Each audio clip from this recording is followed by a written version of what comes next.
से बधाई देता हूं और आज से प्रारंभ हो रहे वर्ष 2024 के उत्तर प्रदेश विधानमंडल सत्र शुभारंभ के अवसर पर सभी माननीय सदस्यों का भी मैं हृदय से स्वागत करता हूं। सत्र का शुभारंभ अभी कुछ देर बाद माननीय राज्यपाल जी के अभिभाषण से होगा।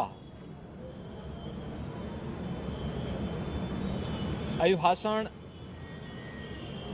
सरकार की उपलब्धियों और भावी योजनाओं का एक बहुत महत्वपूर्ण दस्तावेज होता है और किसी भी सत्र के वर्ष के शुभारंभ का पहला जो बिजनेस होता है वह विधानमंडल में माननीय राज्यपाल के भाषण से ही शुरू होता है। बजट सत्र है तो वर्ष 2024-25 का बजट भी इस दौरान उत्तर प्रदेश विधानमंडल में प्रस्तुत होगा और वर्ष भर के आय व्यय को लेकर के सदन में चर्चा होगी।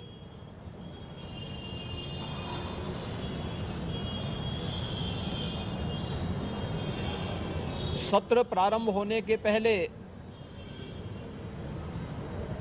दलीय नेताओं से संबंधित बैठक और उससे पूर्व बिजनेस एडवाइजरी कमेटी की बैठक भी संपन्न होकर के जो कार्ययोजनाएं तय हुई हैं उसके अनुसार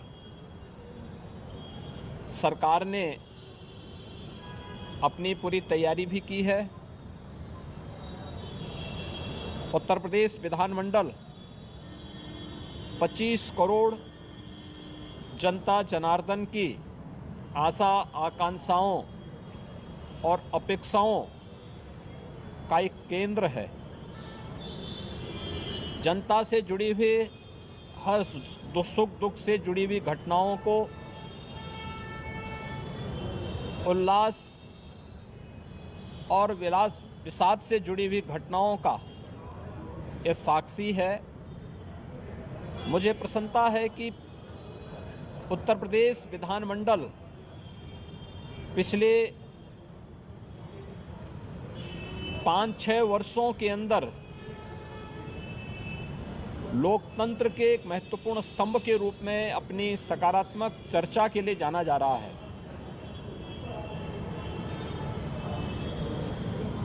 सकारात्मक मुद्दों पर, विकास से जुड़े हुए मुद्दों पर हर माननीय सदस्य अपनी बात को सदन में रखने के लिए उत्सुक दिखाई देता है और मैं इस अवसर पर अपने विपक्षी मित्रों से भी इस बारे में अपील करूंगा कि जो माननीय सदस्यों की भावनाएं हैं उसे दलीय सीमाओं से अलग हट करके प्रदेश के विकास के लिए विधान सभा या विधान परिषद को हमें एक सकारात्मक चर्चा का केंद्र बनाने की आवश्यकता है और उस दिशा से यह सत्र हमारे लिए बहुत महत्वपूर्ण सत्र होगा। राज्यपाल जी के भाषण पर चर्चा होगी, उसका जवाब भी सरकार की तरफ से जाएगा। बजट पर चर्चा होगी, माननीय सदस्यों को अपनी राय इन दोनों महत्वपूर्ण मुद्दों पर और अनुदान मांगों पर रखने का अवसर प्राप्त होगा। इसके अलावा अपने अपने विधानसभा क्षेत्र से जुड़े हुए या प्रदेश के विकास से जुड़ी हुई महत्वपूर्ण बातों को सदन के समक्ष रखने का भी अवसर माननीय सदस्यों को प्राप्त होगा। मुझे विश्वास है कि जो एक सकारात्मक माहौल प्रदेश के बारे में बना है, देश में, दुनिया में, उस सकारात्मक माहौल का लाभ विरोधी दल भी लेकर के एक सकारात्मक चर्चा का केंद्र विधानमंडल को बनाने में अपना योगदान देंगे।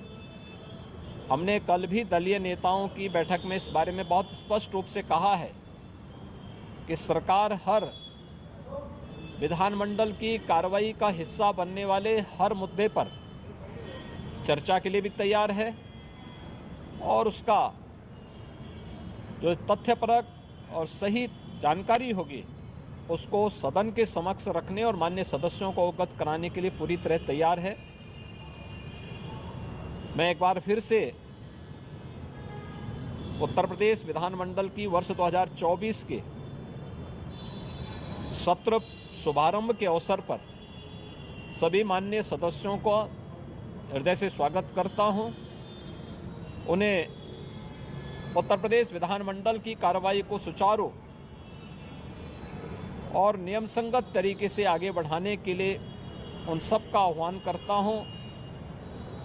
लोकतंत्र के उन मूल्यों और आदर्शों के अनुरूप सत्र की कार्रवाई को प्रभावी ढंग से आगे बढ़ाने में उनके सकारात्मक योगदान की भी अपेक्षा रखता हूं और उत्तर प्रदेश ने आदरणीय प्रधानमंत्री जी के मार्गदर्शन में 22 जनवरी 2024 को अयोध्या में प्रभु श्री रामलला के 500 वर्षों